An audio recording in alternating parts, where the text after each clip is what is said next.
ஆடு மாடு மேய்க்கிறதுனா பிளண்டா ஏதோ கம்மாக்கரையில உட்காந்துட்டு குச்சியை கையில வச்சுட்டு ஆடு மாடு மேய்க்கிறது அப்படின்னு நினைச்சுக்கிறாங்க. அப்படிதான் வெளியிலயும் பரப்புரை பண்ணிட்டு இருக்காங்க எல்லாரும்.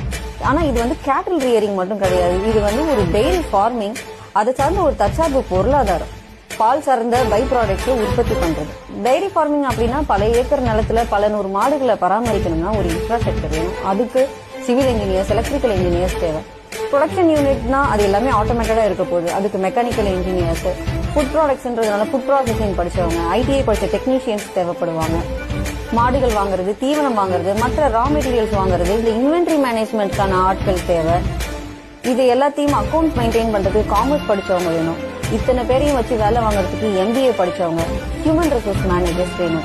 ஒரு ப்ரொடக்ஷன் யூனிட்னா அங்க ஒரு மெடிக்கல் யூனிட் இருக்கணும், டாக்டர்ஸ், நர்சஸ் வேணும். மாடுகளை பராமரிக்கிறதுக்கு வெட்டினரி டாக்டர்ஸ் வேணும். இப்படி ப்ரொடக்ஷன் யூனிட்லயே பிகாம் படிச்சவங்கல இருந்து பிஎஸ்சி படிச்சவங்கல இருந்து எம்பிஏ, எம்பிபிஎஸ் படிச்சவங்க வரைக்கும் வேலை வாய்ப்பு இருக்கு. இன்ஜினியரிங் படிச்சவங்களுக்கும் அங்க வேலை வாய்ப்பு இருக்கு.